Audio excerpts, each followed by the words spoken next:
Quel est le rôle des EPNFD dans le régime LBCFT-PF?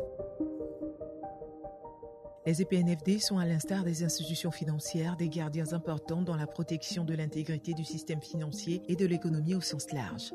Elles font partie des professions assujetties qui doivent déclarer à la Cellule nationale de traitement des informations financières CNTIF-CI tout soupçon de blanchiment ou de financement du terrorisme. En effet, elles ont accès à des informations sur leurs clients et interviennent dans de nombreuses transactions. Certaines de ces transactions sont vulnérables à la menace du blanchiment de capitaux, du financement du terrorisme ou du financement de la prolifération. Il est important que les EPNFD connaissent leurs obligations dans le cadre de ce système afin de s'assurer que chaque personne et chaque entreprise fasse sa part pour protéger l'intégrité du système financier en Côte d'Ivoire et dans le monde. La clé d'un système efficace de LBCFT-FP est une bonne compréhension des risques à la fois au niveau national et au sein de chaque assujetti. Évaluation du risque de blanchiment de capitaux, de financement du terrorisme et de financement de la prolifération. Dans ce contexte, le risque fait référence à l'interaction entre les menaces et les vulnérabilités qui entraînent des conséquences. Les menaces concernent des personnes ou des groupes de personnes, des objets ou des activités susceptibles de causer des dommages, par exemple des criminels ou des terroristes. Les vulnérabilités sont des éléments qui peuvent être exploités par des menaces comme les faiblesses d'un système. Conséquences, impact ou préjudice que les BC, TF, PF pourraient causer. Cette exigence permet de cibler les ressources sur les domaines qui présentent le plus grand risque d'abus en matière de blanchiment de capitaux, de financement du terrorisme et de la prolifération afin d'atténuer ces risques. Contrôle interne.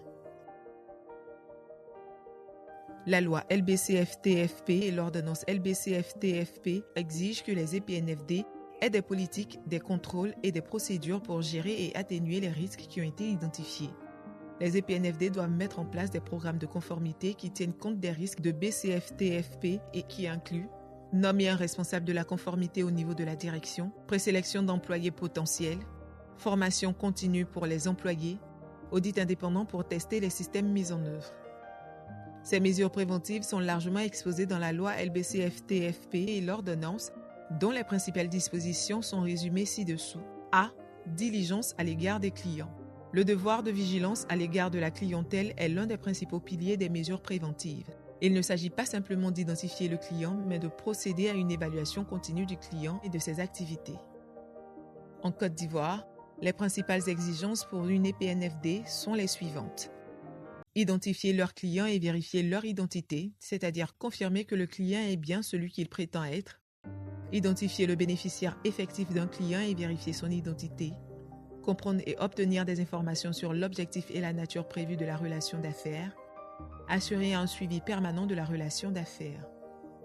Les EPNFD sont tenus d'appliquer des mesures de vigilance renforcées lorsque les risques de blanchiment de capitaux, de financement du terrorisme et de financement de la prolifération sont plus élevés.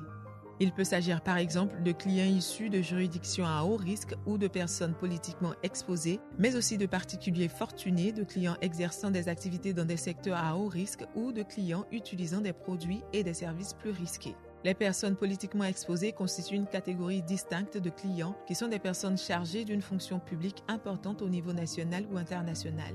Toutes les personnes politiquement exposées ne présentent pas un risque élevé, mais la loi LBCFT-FP impose des exigences supplémentaires en plus des mesures normales de vigilance à l'égard de la clientèle.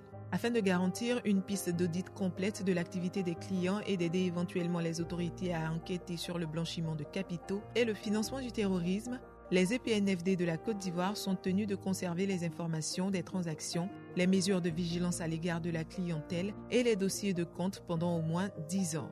Ces informations doivent être mises à la disposition des autorités compétentes sur demande. Les EPNFD de Côte d'Ivoire sont tenus d'effectuer sans délai les déclarations d'opérations suspectes ou DOS auprès de la CNTIF lorsqu'elles identifient une opération suspecte ou lorsqu'il existe des motifs raisonnables de soupçonner que les fonds impliqués sont le produit d'une activité criminelle ou qu'ils sont liés au financement du terrorisme ou de la prolifération. L'obligation de faire ces DOS s'applique même lorsque la EPNFD ne peut pas relier la transaction à un crime spécifique si la transaction est tentée mais non exécutée ou finalisée par le client.